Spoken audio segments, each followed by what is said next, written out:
সোনিয়া মায়ুর আবারও চলে এসেছি। অনেক আড্ডা দেবো, মজা করবো আর একটা সিম্পল রেসিপি আমার নতুন গৃহিণী বন্ধুদের সঙ্গে শেয়ার করবো। না, রাগ করার কিছু নেই, নতুন গৃহিণী বন্ধু না, পুরানো বন্ধুদের সঙ্গে শেয়ার করবো তো বটেই। তো আজ আমি বানাবো সাদা আলুর চচ্চড়ি।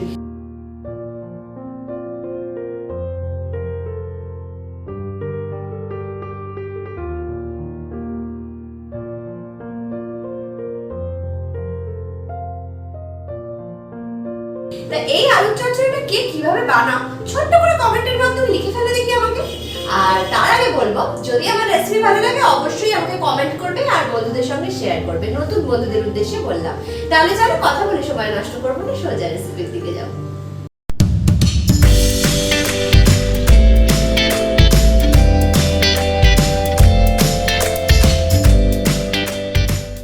এই আলুর তরকারিটা বানাবার জন্য কি কি উপকরণ নিয়েছি সেটা আগে তোমাদেরকে দেখিয়ে দিই।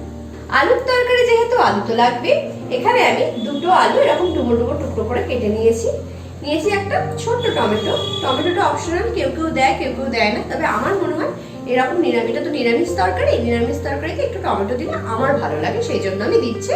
তোমরা যদি কেউ না চাও তাহলে নাও দিতে পারো। আর ফোড়নের জন্য নিয়েছি 3-4টে শুকনো লঙ্কা আর কালো জিরে, যেহেতু কালো জিরে দিয়ে আলুর তরকারি তো কালো জিরে লাগবে, ব্যাস। আর দেবো অল্প একটু হিং।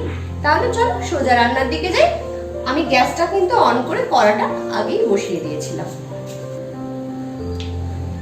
দিয়ে দিলাম 2 চামচ সাদা তেল।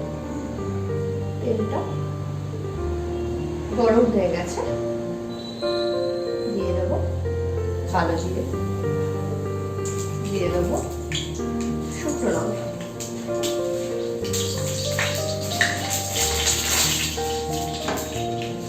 কোয়ার্টার টিস্পুন হিং। এবারে আলুগুলো দিয়ে দেবো।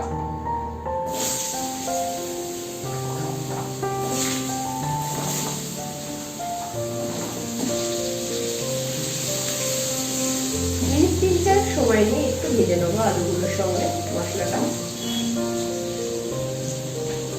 দিয়ে দেবো স্বাদ অনুযায়ী নুন।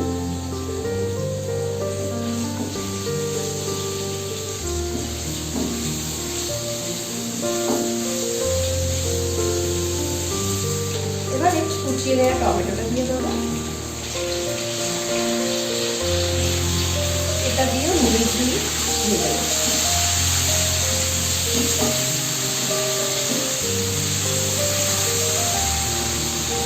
এটা কিন্তু আর কোনো গুঁড়ো মশলার ব্যবহার করবো না।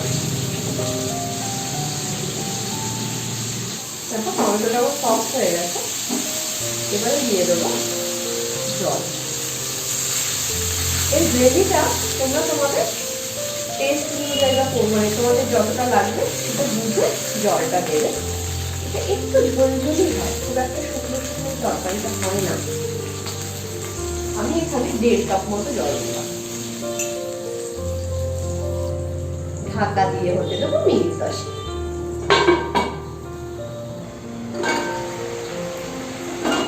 দেখো জলটা আমার অনেকটা কমে গেছে, আলুগুলো গলে যাচ্ছে। দেখো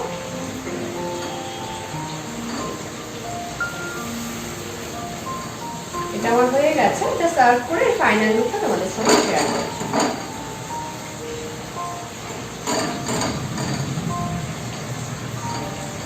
গ্যাসটা অফ করে দিলাম।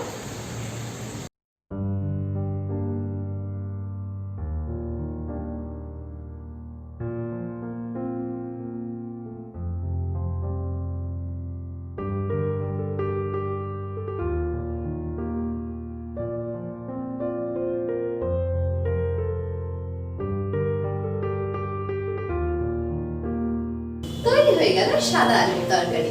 রেসিপিটা ইজি না? নতুন বন্ধুদেরকে বলছি, যদি মনে হয় ইজি তাহলে অবশ্যই আমাকে কমেন্টের মাধ্যমে জানিও। আজকের মতো এই পর্যন্ত, কালকে আবার হাজির হয়ে যাবো আমার মনের মতো রেসিপি তোমাদের সঙ্গে শেয়ার করবো বলে। ভালো থেকো, সুস্থ থেকো।